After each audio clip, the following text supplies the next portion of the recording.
Hello everyone, I am Dr. Shobha Kumari. Again, I am here to continue with the poem Sweetest Love I Do Not Go by John Donne. Yesterday we did 2 paragraphs and today we will do the rest of the part of the poem. For that, let me show you the lines which will make it easier for you to understand while I explain.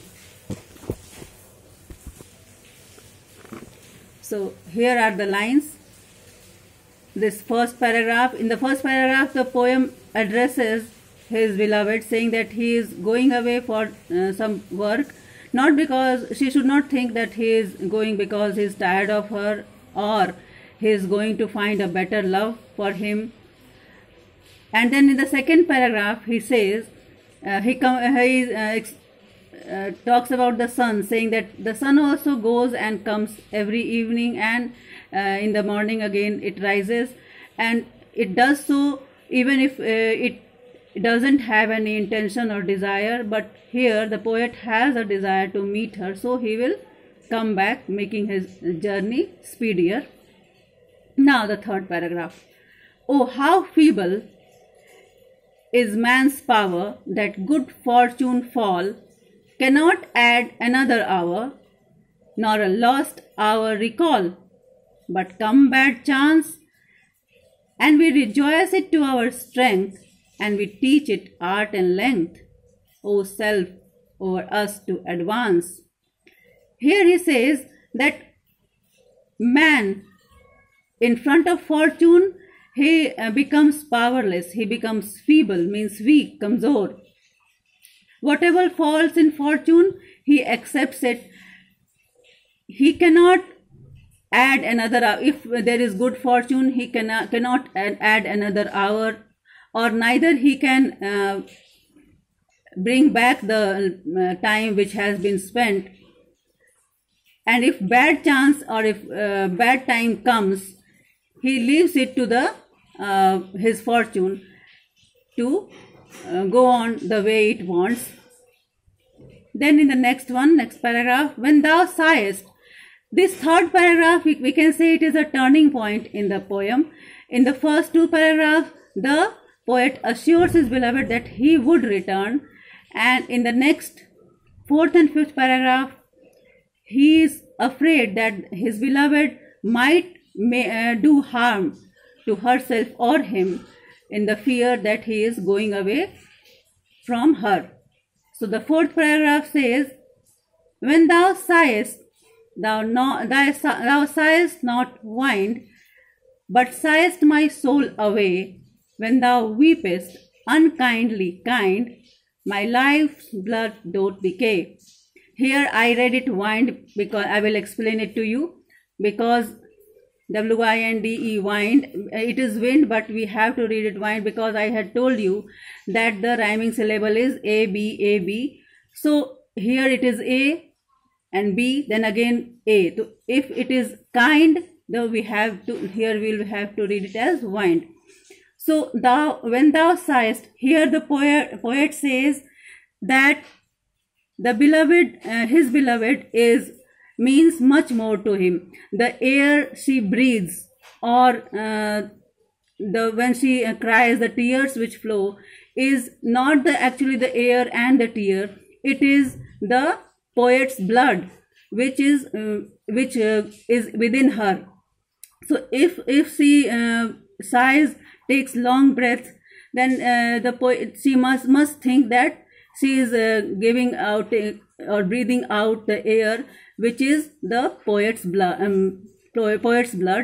And if she cries, when he goes away, and if she cries behind, if tears fall away from her eyes, then she must think that it is the poet's blood or life-giving blood which is flowing, and then in this way she is doing harm to the poet.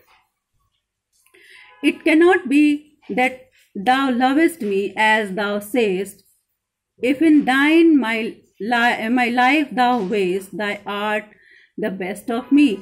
So here the poet is telling her not to cry after him, because if she cries, he will feel that his blood is flowing away from his body, which will make him die. And if she loves him, from within the heart, she will not do so. Neither she will cry, nor she will sigh with sadness.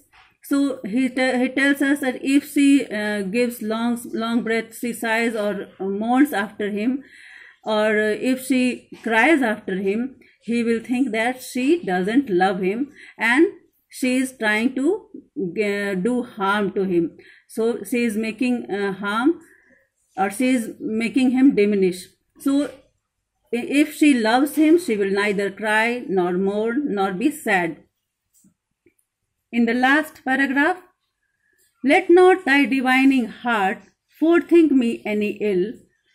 Destiny may take thy part, and may thy fears fulfill. He is saying again, he is afraid that the poet, his beloved, might do some harm to herself also, or he is afraid of that. So he is saying that let not thy divining heart forethink me any ill. He is saying that she should not think that some misfortune will come to him, or some harm will come to him when he is going away, because when she thinks that maybe that destiny may favor her and her forethinking wishes might get fulfilled and some harm may be caused to him, and may thy fears fulfill. If destiny favors her, then her fears may be fulfilled and some harm will be caused to the poet. But think that we are in. So he assures her, he tells her that think that I am always with you, and in the night, assume that at night when it is dark, we are on the same bed and we are sleeping side by side, but we are not facing each other, we are opposite to each other. So at that time we are not able to see each other, but still we feel that we are closely side by side. So he makes her, he assures her to think like that and console herself that the poet is with her all the time. So we will read this line again. But think that we are but turned aside to sleep. They who one another keep alive never parted be.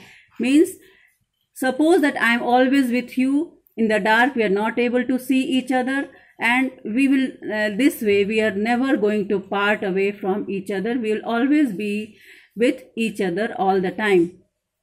So here I would like to mention that this unkindly kind, this is an oxymoron. Oxymoron, what is oxymoron? Two opposite words said together means unkindly kind. Yeah, if the poet tries to say that she will be very unkindly kind, means she will not be kind to him if she cries and sheds her tears after him. So this was the poem. We have this is the end. This was the last paragraph of the poem. So hope you have understood. And here is the box. You can see the box. Here are some questions. You can take the screenshot at home. You can try it, and in the next video we will discuss it with you. I will discuss. And with this we come to the end of the poem Sweetest Love I Do Not Go by John Donne. Thank you.